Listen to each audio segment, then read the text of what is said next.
안녕하세요. 저는 거우중 목장의 목원 박찬호입니다. 참으로 부족한 저에게 이런 자리를 만들어 주셔서 감사합니다. 늦은 나이에 하나님을 영접하게 된 제 이야기를 시작하려고 합니다. 겉으로는 타인을 배려하고 챙기는 듯 보였지만 서툰 감정 표현과 소통 방식으로 인해 주변 사람들에게 날카로운 말이나 행동으로 상처를 주곤 했습니다. 사회에서 살아남기 위해 스스로 방어하고 공격적으로 만들어냈던 제 모습은 모난 돌멩이와 같았습니다. 그런 저에게 아내는 변화의 시작이었습니다. 10년 전 어느 날 아침 제게 떨리는 아버지의 목소리로 전화가 걸려왔습니다.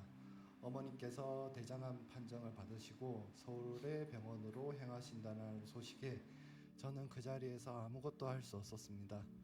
발걸음은 아내를 따라 몇 번 갔었던 가까운 교회로 향했고 어머니를 기다리는 4시간 동안 간절한 마음으로 기도했습니다.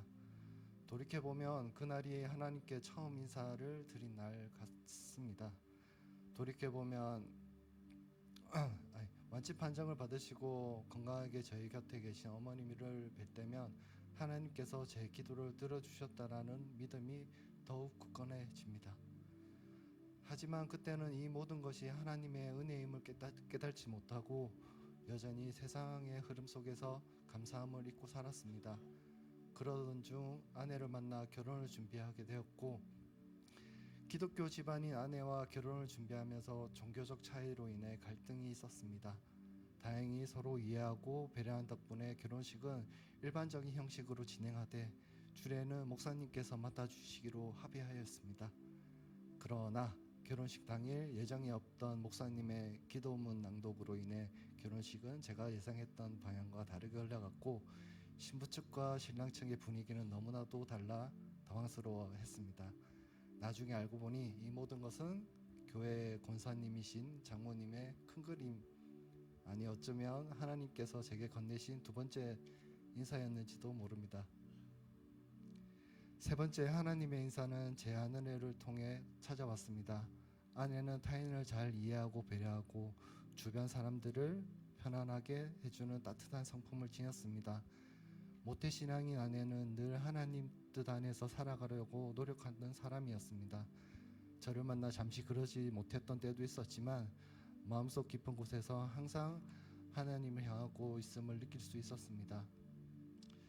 굴곡 없이 삶을 살아가는 아내를 보며 부러운 마음이 들어 한번 물어본 적이 있습니다.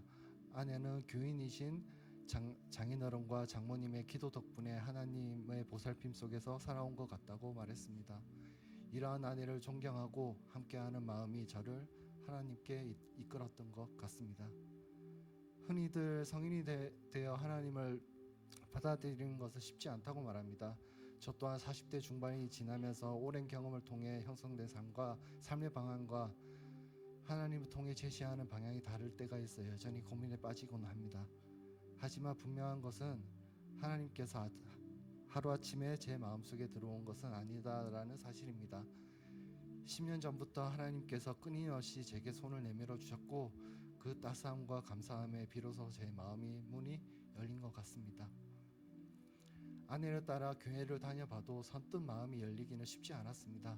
그러던 중 동안교회의 유치부 행사에 우연히 참석하게 되었고 주일 예배도 듣게 되었습니다. 아직 성경에 대한 지식이 많지 않던 저였지만 목사님께서 말씀하신 선한 사마리아인에 대한 부분은 선한 남편, 선한 아빠, 선한 이웃으로 살아가고 싶은 마음의 방향을 제시하는 빛과 같았습니다. 가정교회를 만나 함께 가족을 이루며 하나님을 사랑에 감사하고 그 사랑을 실천하려고 고민하고 노력하는 모습은 제게 깊은 감동을 주었습니다. 그 어느 때보다 좋은 이웃을 찾아보기 힘든 시대인데 가정교회를 통해 좋은 이웃을 만들어 주신 동안교회에 감사드립니다.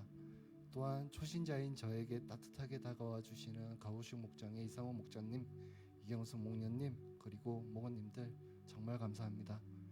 최근 들어 팀원들의 이탈, 협력사들과의 불화 때문에 좀 어려움을 겪었고 목자님과 목련님의 진심 어린 기도로 하나님의 보살핌이 있을 것이라는 믿음에 의지하여 잘 견디고 있는 것 같습니다. 앞으로 세례자로서 부끄럽지 않게 순종과 온유의 열매를 맺어가며 동암교회 하늘나라 가족으로 살도록 노력하겠습니다.